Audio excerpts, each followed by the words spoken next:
Auzubillahi minash-shaytanir-rajim. Bismillahir-rahmanir-rahim. Assalamu alaikum wa rahmatullahi wa barakatuh. Hello students.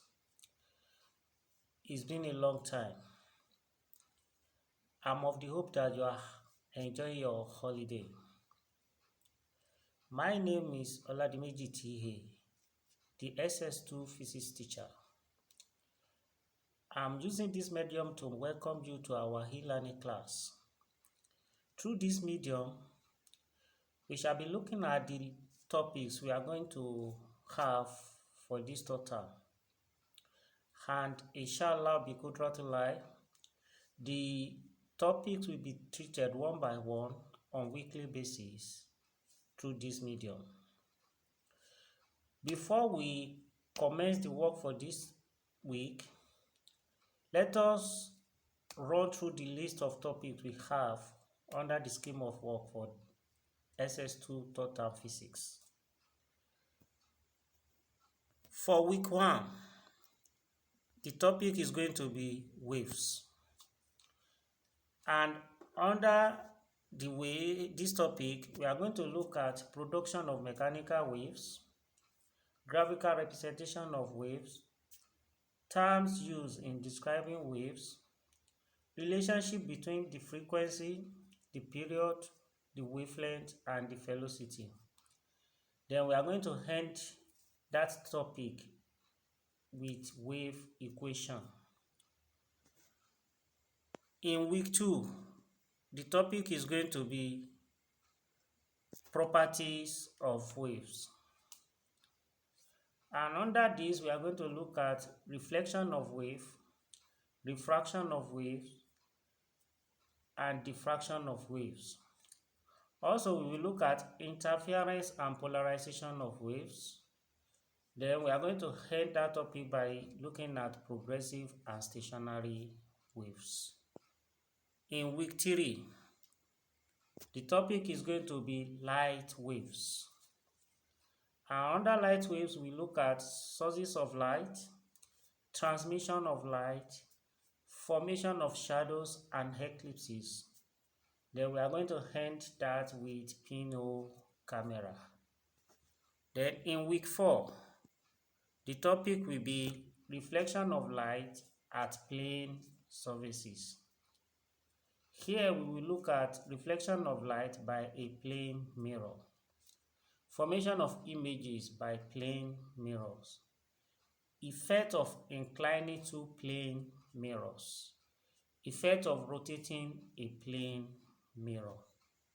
Then in week 5, the topic will be reflection of light at curved surfaces.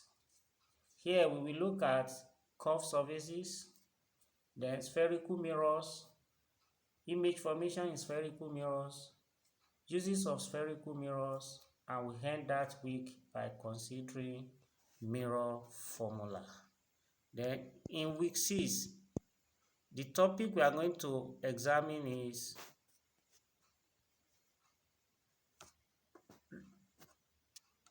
refraction of light through triangular prism. So the topic is going to be refraction of light, and under that we look at refraction of light through rectangular glass block, refraction of light through triangular glass prism, effect of refraction, total internal reflection, and critical angle. In week 7, we continue with refraction of light, and here we look at refraction through lenses. Under this, we look at types of lenses, image formation in lenses, optical instruments. Under optical instrument, we look at the microscope, the telescope, the human eye, and the camera. In week 8, we shall consider sound waves. And under this, we look at sources of sound, transmission of sound, noise and music, characteristics of musical notes, and hearing aids. In week 9, we will look at forced vibrations. And under this, we look at resonance, harmonics and overtones, speed of sound in solid, liquid, and a hair. Then we look at velocity of sound, its measurement. Then week 10 shall be for revision up to week 11, and the week 12 and week 13 will be for examination.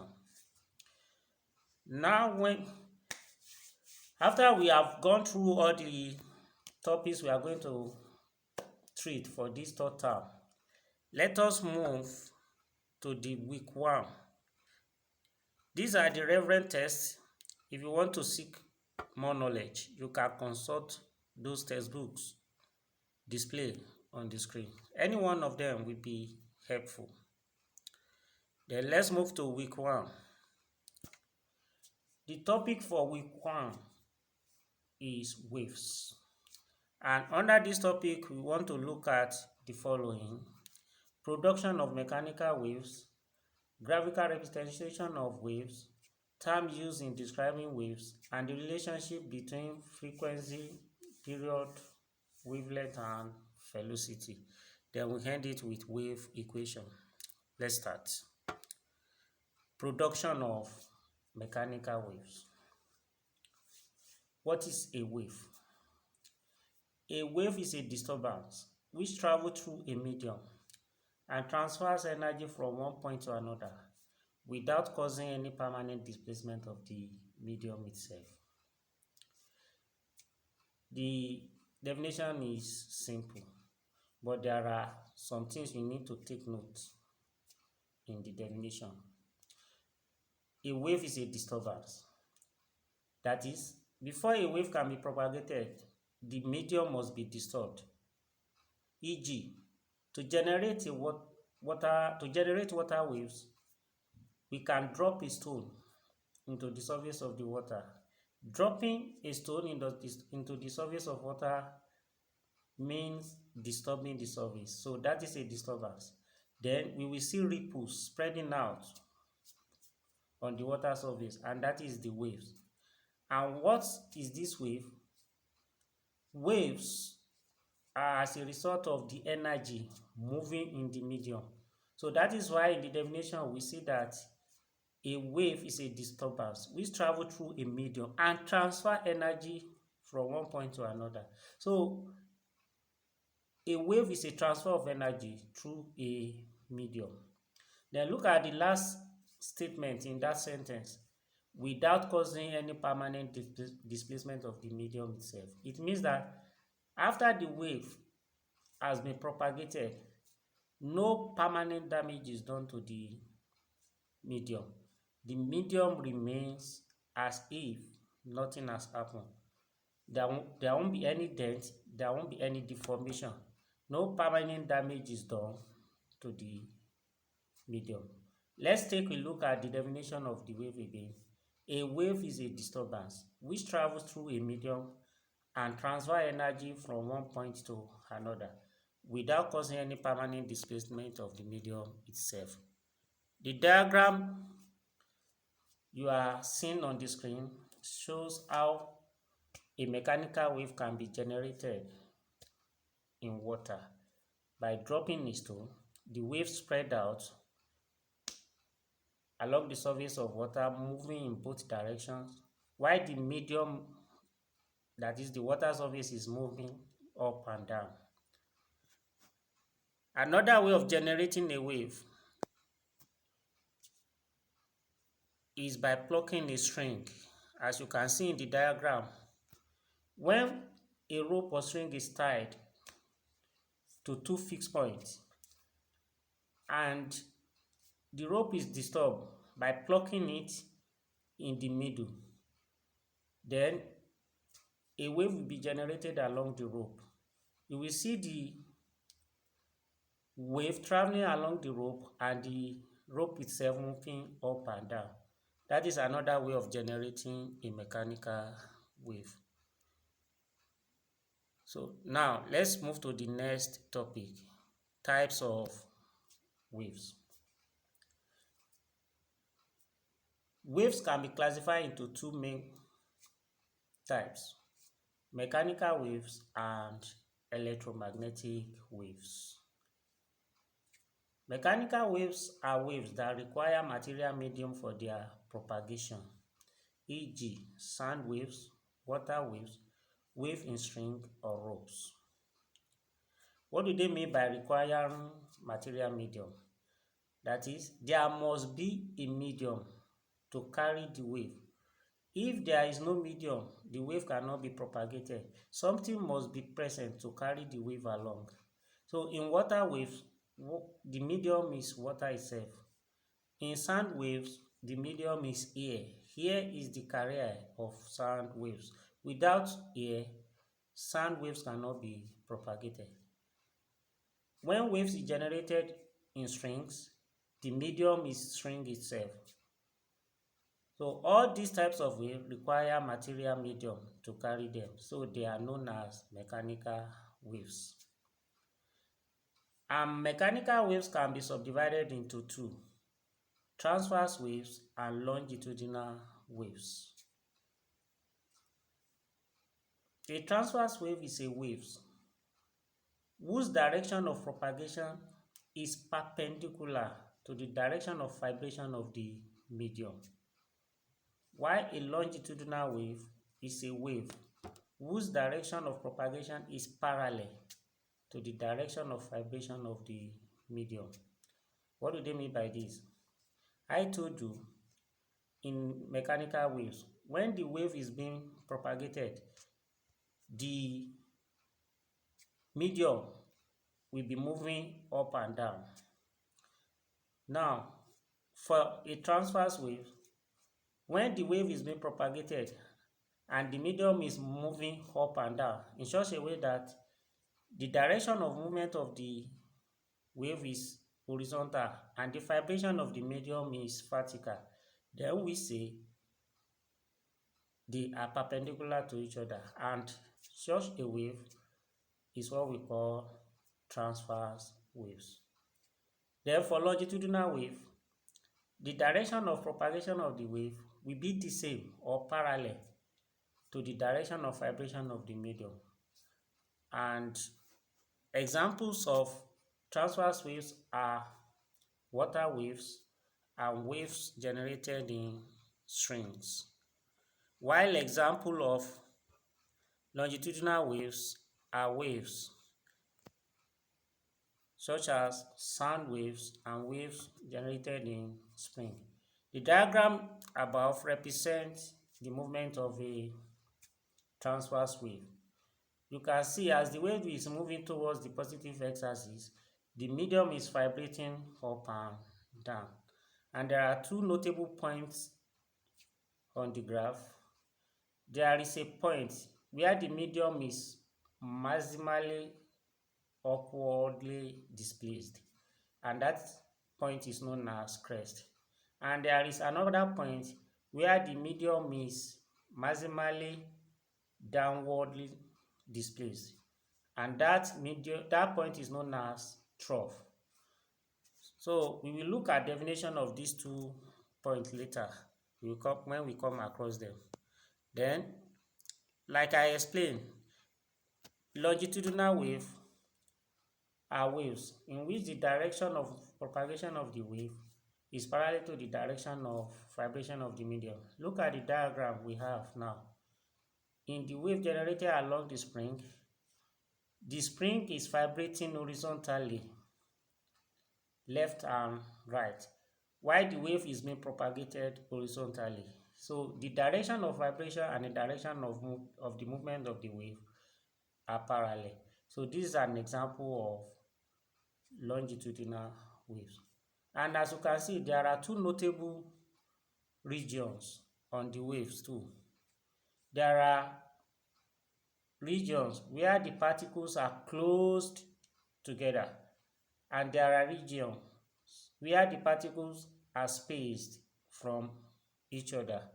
So the regions where the particles are close together are known as compression, while regions where they are spaced out are known as rarefactions.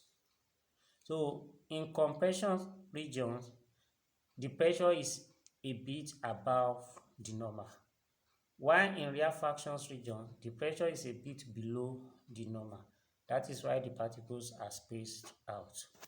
We will look in details compressions and rearfractions when we get to them as we go in the course of the note. Now, let's look at the second type of waves, electromagnetic waves. Remember, waves can be classified into two major categories: mechanical waves and electromagnetic waves. We've defined mechanical waves as the waves that require material medium for their propagation, and we classify mechanical waves into transverse waves and longitudinal waves. Then the second type of waves now is electromagnetic waves. Electromagnetic waves do not require material medium for their propagation. They can be propagated whether there is material medium or not. Examples are radio waves, light waves, X-rays, etc. For example, rays from the sun passes through a vacuum, is an empty space where nothing is present, no medium. It passes through it and gets to the Earth's surface. Before getting to the Earth's surface too, it's going to pass through the atmosphere, through the air, before reaching us, where there is material medium.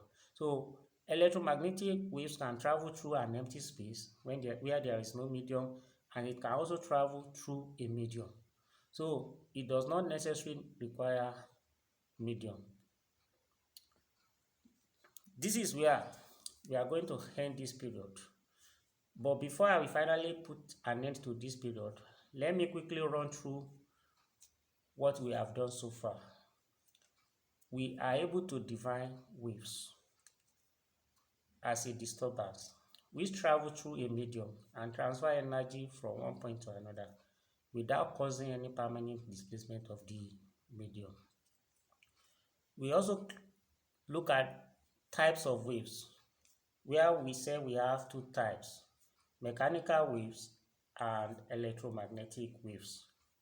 We define mechanical waves as waves that require material medium for their propagation, e.g., sound waves, water waves, and waves in strings. Then we also define electromagnetic waves as waves that do not necessarily require material medium for their propagation. Examples are radio waves, light waves, X-ray, etc. Then we also classify mechanical waves into two: transverse waves and longitudinal waves. We said transverse waves are the waves whose direction of propagation is perpendicular to the direction of vibration of the medium. Examples are water waves, waves generated in strings. Then we define longitudinal waves as waves whose direction of propagation is parallel to the direction of vibration of the medium. Examples of longitudinal waves are sound waves and waves generated in springs. So far so good. That's all what we've considered in this topic. We are stopping here for now until we meet again this week in the second period. Assalamu alaikum warahmatullahi wabarakatuh.